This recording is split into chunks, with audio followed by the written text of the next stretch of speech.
O desejado de todas as nações. Capítulo 86. Ide, ensinai a todas as nações. Achando-se a um passo de seu trono celestial, deu Cristo aos discípulos a comissão. É-me dado todo o poder no céu e na terra, disse ele. Portanto, ide, ensinai todas as nações. Ide por todo o mundo, pregai o Evangelho a toda criatura. Várias vezes foram as palavras repetidas, a fim de que os discípulos lhes aprendessem o significado. Sobre todos os habitantes da terra, elevados e humildes, ricos e pobres, devia a luz do céu resplandecer em claros, poderosos raios. Os discípulos deviam ser colaboradores de seu Redentor na obra de salvar o mundo.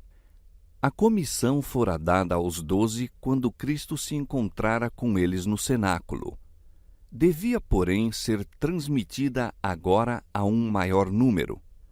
Em uma montanha da Galiléia se realizou uma reunião na qual se congregaram todos os crentes que podiam ser convocados. Para essa reunião, o próprio Cristo, antes de sua morte, designara o tempo e o lugar. O anjo, no sepulcro, relembrara os discípulos de sua promessa de os encontrar na Galiléia.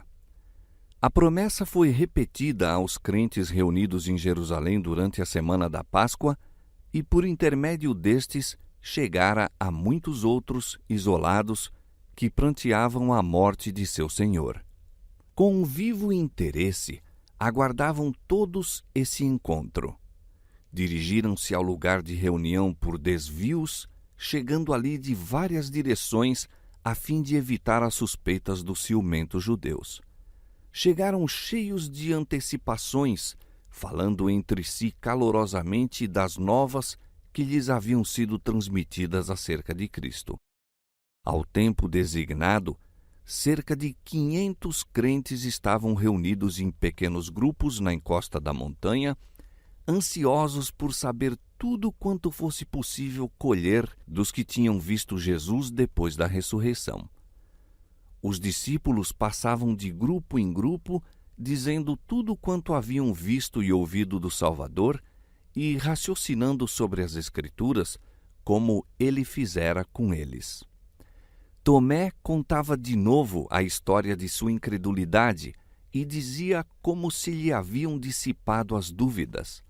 De súbito, achou-se Jesus no meio deles. Ninguém podia dizer de onde nem como viera. Muitos dos presentes nunca o tinham visto. Em suas mãos e pés, porém, divisaram os sinais da crucifixão.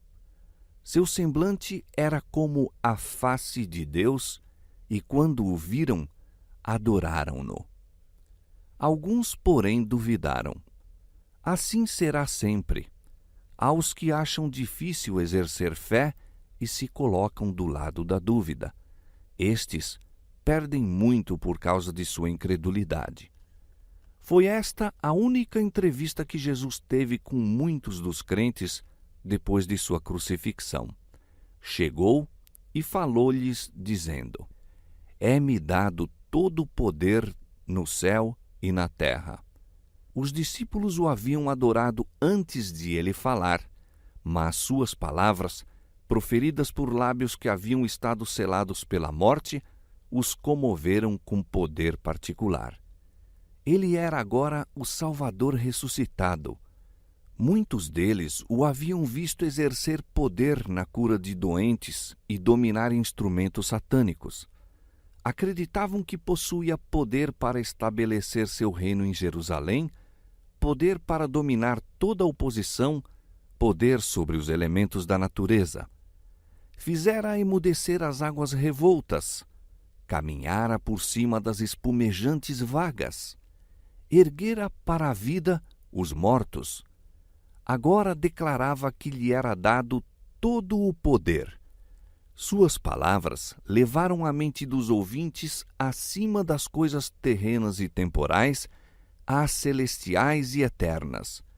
foram erguidos à mais elevada concepção de sua dignidade e glória. As palavras de Cristo na encosta da montanha foram o anúncio de que seu sacrifício em favor do homem era pleno, completo. As condições para expiação haviam sido cumpridas. Realizara-se a obra para que ele viera a este mundo. Achava-se a caminho para o trono de Deus, a fim de ser honrado pelos anjos, os principados e as potestades. Entrara em sua obra mediadora. Revestido de ilimitada autoridade, dera aos discípulos a comissão. Portanto, ide, ensinai todas as nações, batizando-as em nome do Pai, e do Filho, e do Espírito Santo, ensinando-as a guardar todas as coisas que eu vos tenho mandado. E eis que estou convosco todos os dias até a consumação dos séculos. Os judeus foram feitos depositários da sagrada verdade. O farisaísmo, porém, os tornara os mais exclusivistas, os mais fanáticos de toda a raça humana. Tudo o que dizia respeito aos sacerdotes e aos príncipes, seu vestuário, seus costumes, suas cerimônias e tradições, tudo os tornava inaptos para ser a luz do mundo. Consideravam-se a si mesmos, a nação judaica, como sendo o mundo. Mas Cristo comissionou seus discípulos a proclamarem uma fé e um culto que nada encerrava de casta ou de nação. Uma fé que se adaptaria a todos os povos, todas as nações, todas as classes de homens. Antes de deixar os discípulos, Cristo declarou positivamente a natureza de seu reino. Trouxe-lhes à memória o que lhes disse anteriormente a respeito do mesmo. Disse-lhes não ser desígnio seu estabelecer no mundo um reino temporal, mas sim espiritual. Não havia de governar como rei terrestre no trono de Davi.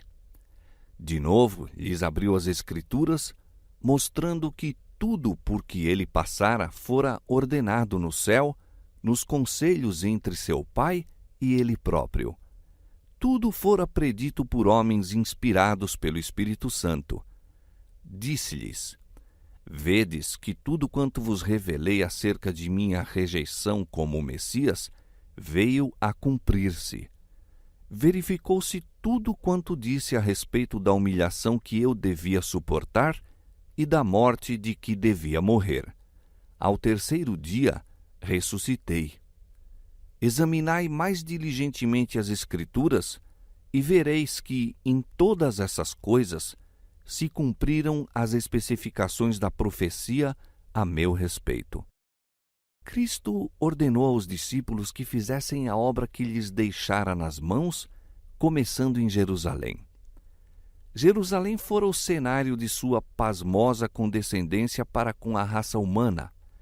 Lá sofrera ele, sendo rejeitado e condenado. A terra da Judéia era seu berço. Ali, revestido da humanidade, andara com os homens e poucos haviam discernido quão perto o céu chegara da terra quando Jesus se achava entre eles. Em Jerusalém devia começar a obra dos discípulos. Em vista de tudo quanto Cristo ali sofrera e do não apreciado trabalho que realizara, os discípulos poderiam ter pedido um campo mais prometedor. Não fizeram, entretanto, essa petição. O próprio terreno em que ele espalhara a semente da verdade devia ser cultivado pelos discípulos e a semente brotaria, produzindo abundante messe. Em sua obra, teriam os discípulos de sofrer perseguição por causa do ciúme e o ódio dos judeus. Mas isso fora suportado pelo Mestre e não deviam dela fugir. As primeiras ofertas de misericórdia cumpria apresentá-las aos assassinos do Salvador. E existiam em Jerusalém muitos que tinham crido secretamente em Jesus e muitos que haviam sido iludidos pelos sacerdotes e os príncipes. Também a estes devia o Evangelho ser apresentado. Deviam ser chamados ao arrependimento. Cumpria patentear a admirável verdade de que, unicamente por meio de Cristo, se poderia obter remissão de pecados. Enquanto toda Jerusalém estava agitada com os emocionantes acontecimentos das últimas semanas, a pregação do Evangelho causaria a mais profunda impressão. Mas a obra não pararia aí. Dever-se-ia estender aos remotos confins da terra. Cristo dissera aos discípulos: Fostes testemunhas de minha vida de sacrifício em favor do mundo. Presenciastes meus labores por Israel. Embora não quisessem vir a mim para ter vida, se bem que sacerdotes e principais me tivessem feito o que lhes aprouve, embora me rejeitassem segundo a predição das Escrituras, terão ainda outra oportunidade de aceitar o Filho de Deus. Vistes que a todos quantos vêm a mim, confessando os pecados, eu os aceito livremente. Aquele que vem a mim, de maneira nenhuma o lançarei fora. Todos quantos quiserem serão reconciliados com Deus e receberão vida eterna. A vós, meus discípulos, confio esta mensagem de misericórdia. Seja anunciada primeiro a Israel e depois a todas as nações, línguas e povos. Proclame-se a judeus e gentios. Todos quantos crerem serão reunidos em uma igreja. Mediante o dom do Espírito Santo, receberiam os discípulos maravilhoso poder. Seu testemunho seria confirmado por sinais e maravilhas. Seriam operados milagres, não somente pelos apóstolos, mas também pelos que lhes recebessem a mensagem. Disse Jesus: Em meu nome expulsarão os demônios, falarão novas línguas, pegarão nas serpentes, e se beberem alguma coisa mortífera, não lhes fará dano algum, e porão as mãos sobre os enfermos e os curarão. Naquela época, era muitas vezes empregado o envenenamento. Homens sem escrúpulos não hesitavam em afastar por essa maneira os que estavam no caminho de suas ambições. Jesus sabia que a vida dos discípulos seria assim posta em perigo. Muitos julgariam estar servindo a Deus ao matar suas testemunhas. Portanto, prometeu protegê-los contra esses perigos. Os discípulos deviam ter o mesmo poder que Cristo possuía para curar todas as enfermidades e moléstias entre o povo. Curando em seu nome as doenças do corpo, davam testemunho de seu poder para a cura da alma. E um novo dom foi então prometido. Deviam pregar entre outras nações e receberiam poder de falar outras línguas. Os apóstolos e seus cooperadores eram homens iletrados, todavia, mediante o derramamento do Espírito no dia de Pentecoste, sua linguagem, fosse do próprio idioma ou num estrangeiro, tornou-se pura, simples e correta, tanto nas palavras como no acento. Assim deu Cristo aos discípulos sua missão. Tomou plenas medidas para a prossecução da obra, assumindo ele próprio a responsabilidade do êxito da mesma. Enquanto lhe obedecessem à palavra e trabalhassem em ligação com ele, não poderiam falhar. Ide a todas as nações, ordenou-lhes. Ide às mais longínquas partes do globo habitado, mas sabei que minha presença ali se achará. Trabalhai com fé e confiança, pois nunca virá tempo em que eu vos abandone. A comissão do Salvador aos discípulos incluía todos os crentes, abrange todos os crentes em Cristo até ao fim dos séculos. É um erro fatal supor que a obra de salvar almas depende apenas do pastor ordenado. Todos a quem veio a celestial inspiração são depositários do Evangelho. Todos quantos recebem a vida de Cristo são mandados trabalhar pela salvação de seus semelhantes.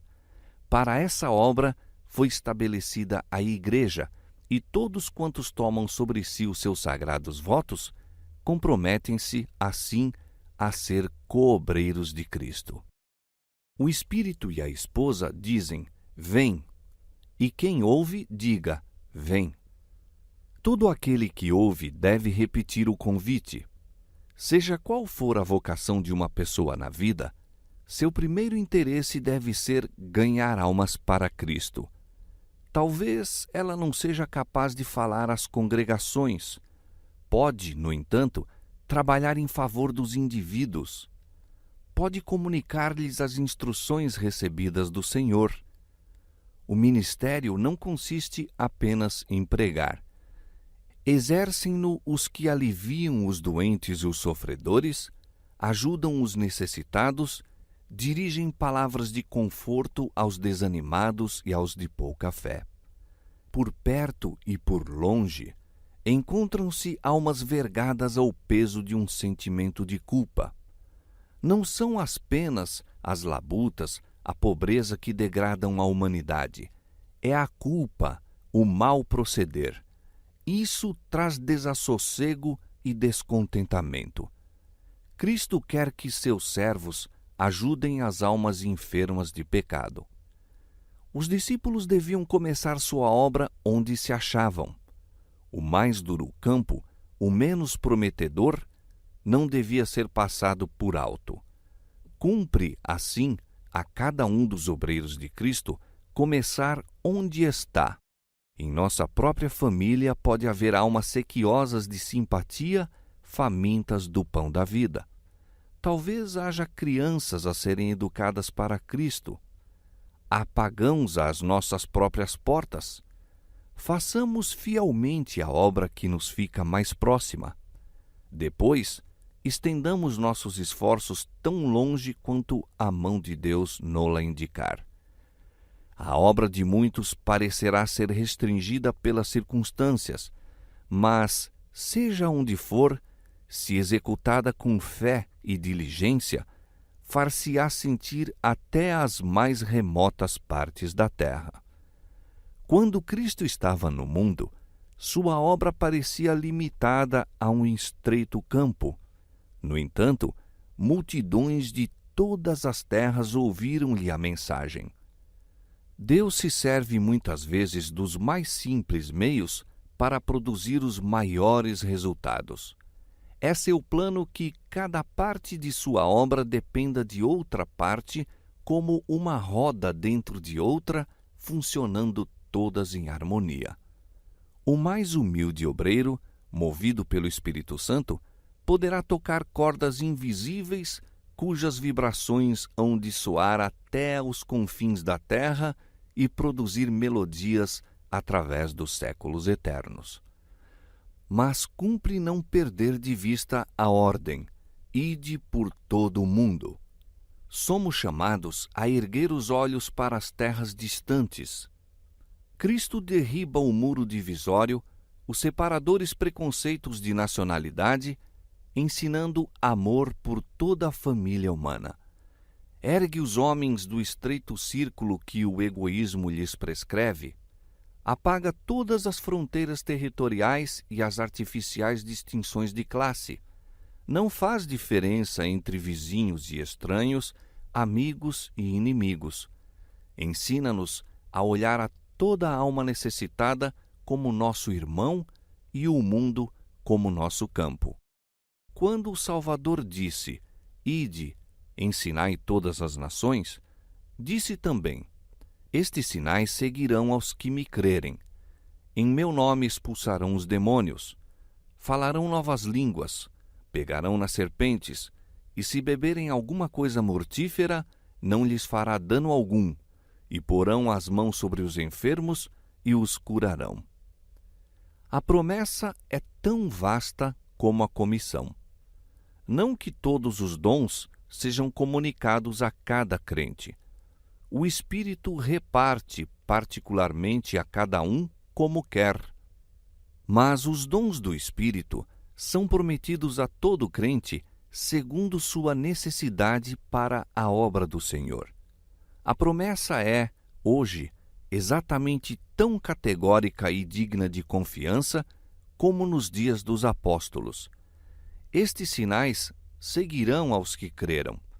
Este é o privilégio dos filhos de Deus, e a fé deve lançar mão de tudo quanto é possível possuir como apoio. Porão as mãos sobre os enfermos e os curarão. Este mundo é um vasto hospital, mas Cristo veio curar os enfermos, proclamar liberdade aos cativos de Satanás. Era em si mesmo saúde e vigor. Comunicava sua vida aos doentes, aos aflitos, aos possessos de demônios. Não repelia ninguém que viesse receber seu poder vivificador. Sabia que os que lhe pediam auxílio haviam trazido sobre si mesmos a doença. Todavia, não se recusava a curá-los. E quando a virtude provinda de Cristo penetrava nessas pobres almas, sentiam a convicção do pecado, e muitos eram curados de suas enfermidades espirituais, bem como das do corpo. O Evangelho possui ainda o mesmo poder, e por que não deveríamos testemunhar hoje idênticos resultados? Cristo sente as misérias de todo sofredor. Quando os espíritos maus arruinam o organismo humano, Cristo sente essa ruína. Quando a febre consome a corrente vital, ele sente a agonia. E está tão disposto a curar o enfermo hoje como quando se achava em pessoa na terra. Os servos de Cristo são seus representantes, instrumentos pelos quais opera. Ele deseja, por intermédio dos mesmos, exercer seu poder de curar. Na maneira por que o Salvador curava, havia lições para os discípulos. Uma ocasião, ungiu com terra os olhos de um cego, dizendo-lhe: Vai, lava-te no tanque de Siloé. Foi, pois, e lavou-se, e voltou vendo. A cura só se podia operar pelo poder do grande médico. Todavia, Cristo fez uso dos simples agentes da natureza. Conquanto não recomendasse as medicações compostas de drogas, sancionou o emprego de remédios simples e naturais. A muitos dos aflitos que foram curados, disse Cristo: Não peques mais, para que te não suceda alguma coisa pior. Assim ensinou que a doença é o resultado da violação das leis de Deus, tanto naturais como espirituais. Não existiria no mundo a grande miséria que há se tão somente os homens vivessem em harmonia com o plano do Criador. Cristo fora o guia e mestre do antigo Israel e ensinara-lhe que a saúde é o prêmio da obediência às leis divinas. O grande médico que curava os doentes da Palestina falara a seu povo da coluna de nuvem, dizendo-lhe o que devia fazer e o que Deus faria por eles. Se ouvires atento à voz do Senhor teu Deus, disse, e obrares o que é reto diante de seus olhos, e inclinares os teus ouvidos aos seus mandamentos, e guardares todos os seus estatutos, nenhuma das enfermidades porei sobre ti que pus sobre os egípcios, porque eu sou o Senhor que te sara. Cristo deu a Israel definidas instruções acerca de seus hábitos de vida e assegurou-lhe: e o Senhor de ti desviará toda enfermidade. Quando cumpriam as condições, verificavam-se as promessas. Entre as suas tribos não houve um só enfermo. Estas lições são para nós. Há condições que devem ser observadas por todos os que queiram conservar a saúde. Cumpre aprenderem todos quais são essas condições. Deus não se agrada da ignorância com respeito às suas leis, sejam naturais, sejam espirituais. Devemos ser coobreiros seus para a restauração da saúde do corpo, bem como da alma. E devemos ensinar os outros a conservar e a recuperar a saúde, empregar para os doentes os remédios providos por Deus na natureza, bem como encaminhá-los àquele que unicamente pode restaurar. É nossa obra apresentar os doentes e sofredores a Cristo nos braços de nossa fé. Devemos ensinar-lhes a crer no grande médico, lançar mão de sua promessa e orar pela manifestação de seu poder. A própria essência do Evangelho é restauração, e o Salvador quer que induzamos os enfermos, os desamparados e os aflitos a se apoderarem de sua força. O poder do amor estava em todas as curas de Cristo e unicamente participando desse amor, pela fé, podemos ser instrumentos para a sua obra. Se negligenciamos pôr-nos em divina ligação com Cristo, a corrente de energia vitalizante não pode fluir em abundantes torrentes de nós para o povo. Houve lugares em que o próprio Salvador não pôde realizar muitas obras poderosas devido à incredulidade. Assim, agora, a incredulidade separa a Igreja de seu divino ajudador. Fraco é seu apego às realidades eternas. Por sua falta de fé, fica Deus decepcionado e é roubado de sua glória. É fazendo a obra de Cristo que a Igreja tem a promessa de sua presença. Ide, ensinai a todas as nações, disse ele, e eis que eu estou convosco todos os dias até a consumação dos séculos. Tomar o seu jugo é uma das primeiras condições para receber-lhe o poder. A própria vida da Igreja depende de sua fidelidade em cumprir a comissão do Senhor. Certo, negligenciar essa obra é convidar a fraqueza e a decadência espirituais. Onde não há ativo trabalho em benefício de outros, o amor deperece e definha a fé. É intento de Cristo que seus ministros sejam educadores da Igreja na obra evangélica. Cumpre-lhes ensinar o povo a buscar a salvar os perdidos. É esta, porém, a obra que estão fazendo? Ai, quantos estão perfiando por avivar a centelha da vida numa igreja prestes a perecer? Quantas igrejas são sacudidas como ovelhas enfermas pelos que deviam estar buscando a ovelha perdida?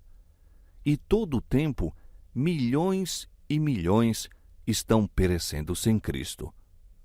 O amor divino moveu-se às suas insondáveis profundidades em favor dos homens, e os anjos maravilharam-se de ver nos objetos de tão grande amor uma gratidão meramente superficial. Os anjos pasmam de quão limitada é a apreciação que o homem tem do amor de Deus. O céu se indigna ante a negligência manifestada para com a alma dos homens. Queremos saber como Cristo o considera? Como sentiria um pai, uma mãe, soubessem eles que, estando seu filho perdido no frio e na neve, fora desdenhado e deixado a perecer pelos que o poderiam haver salvado? Não ficariam terrivelmente ofendidos, furiosamente indignados? Não os acusariam com uma ira tão ardente como suas lágrimas, tão intensa como seu amor?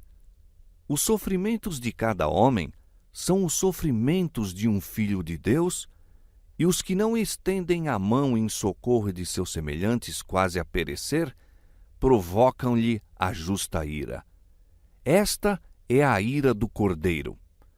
Aos que professam ser companheiros de Cristo, e todavia se têm mostrado indiferentes às necessidades dos semelhantes, declarará ele no grande dia do juízo: Não sei de onde vós sois.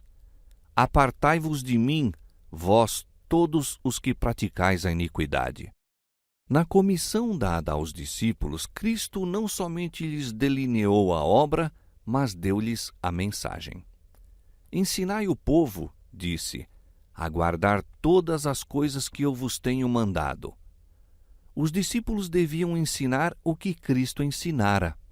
O que ele falara, não só em pessoa, mas através de todos os profetas e mestres do Antigo Testamento, aí se inclui. É excluído o ensino humano. Não há lugar para a tradição, para as teorias e conclusões dos homens, nem para a legislação da Igreja. Nenhuma das leis ordenadas por autoridade eclesiástica se acha incluída na comissão. Nenhuma dessas tem os servos de Cristo de ensinar. A lei e os profetas, com a narração de suas próprias palavras e atos, eis os tesouros confiados aos discípulos para serem dados ao mundo. O nome de Cristo é-lhes senha, distintivo, traço de união, autoridade para seu modo de proceder, bem como fonte de êxito. Coisa alguma que não traga a assinatura dele há de ser reconhecida em seu reino. O Evangelho tem de ser apresentado não como uma teoria sem vida, mas como força viva para transformar a vida. Deus deseja que os que recebem sua graça sejam testemunhas do poder da mesma. Aceita francamente aqueles cuja maneira de proceder mais ofensiva lhe tem sido. Quando se arrependem, comunica-lhes seu divino Espírito, coloca-os nos mais altos postos de confiança e envia-os ao acampamento dos desleais para lhe proclamar a ilimitada misericórdia. Quer que seus servos deem testemunho de que, mediante sua graça, podem os homens possuir caráter semelhante ao de Cristo e regozijar-se na certeza de seu grande amor.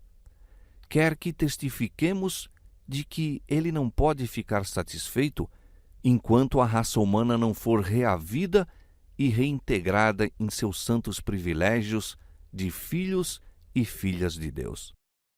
Em Cristo se resumem a ternura do pastor, a afeição do Pai e a incomparável graça do compassivo Salvador. Apresenta suas bênçãos nos mais fascinantes termos. Não se contenta apenas em anunciar essas bênçãos, oferece-as da maneira mais atrativa para excitar o desejo de as possuir. Assim devem seus servos apresentar as riquezas da glória do inexprimível dom. O maravilhoso amor de Cristo abrandará e subjugará os corações quando a simples reiteração de doutrinas nada conseguiria. Consolai, consolai o meu povo, diz o vosso Deus. Tu, anunciador de boas novas a Sião, sobe tu a um monte alto. Tu, anunciador de boas novas a Jerusalém, levanta a tua voz fortemente. Levanta, não temas, e dize às cidades de Judá: eis aqui está o vosso Deus. Como pastor, apacentará o seu rebanho. Entre os seus braços recolherá os cordeirinhos e os levará no seu regaço. Falai ao povo daquele que traz a bandeira entre 10.000 e que é totalmente desejável. As palavras meramente não o podem dizer. Seja refletido no caráter e manifestado na vida. Cristo pousa para ser retratado em cada discípulo. A todos predestinou Deus para serem conformes à imagem de seu Filho.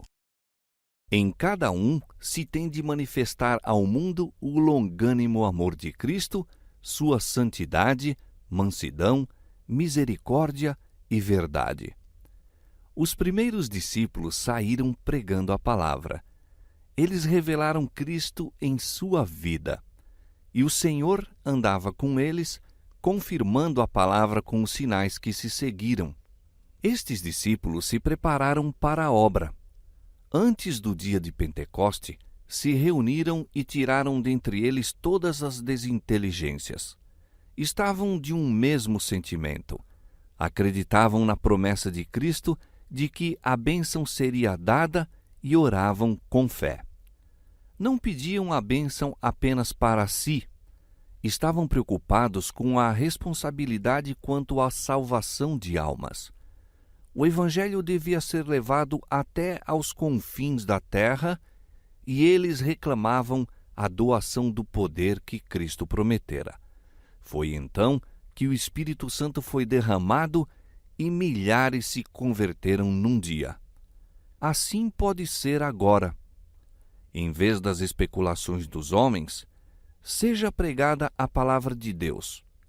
Tirem os cristãos do meio deles as dissensões e entreguem-se a si mesmos a Deus para a salvação dos perdidos.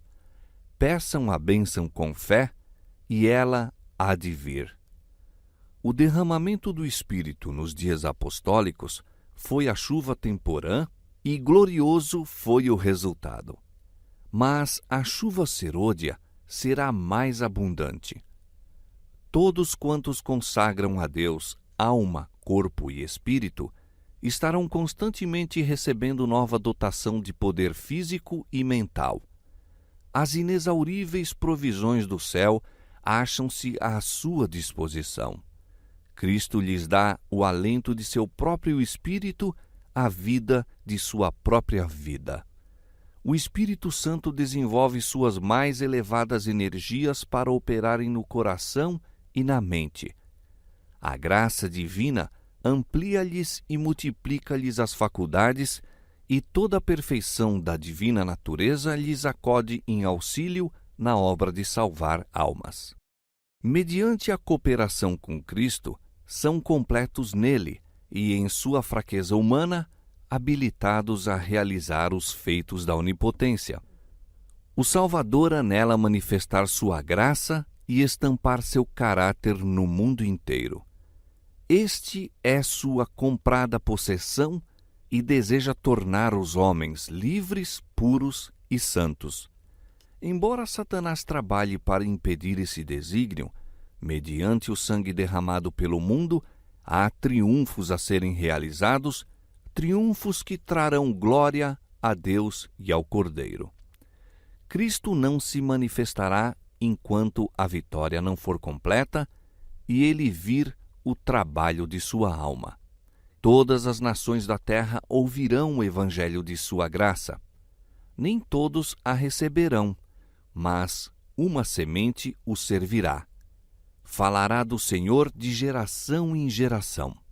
E o reino e o domínio e a majestade dos reinos debaixo de todo o céu serão dados ao povo dos santos do Altíssimo, e a terra se encherá do conhecimento do Senhor, como as águas cobrem o mar. Então temerão o nome do Senhor desde o poente e a sua glória desde o nascente do sol. Quão suaves são sobre os montes os pés do que anuncia as boas novas, que faz ouvir a paz, que anuncia o bem, que faz ouvir a salvação, que diz a Sião: o teu Deus reina. Exultai juntamente, desertos, porque o Senhor consolou o seu povo. O Senhor desnudou o seu santo braço perante os olhos de todas as nações, e todos os confins da terra verão a salvação do nosso Deus.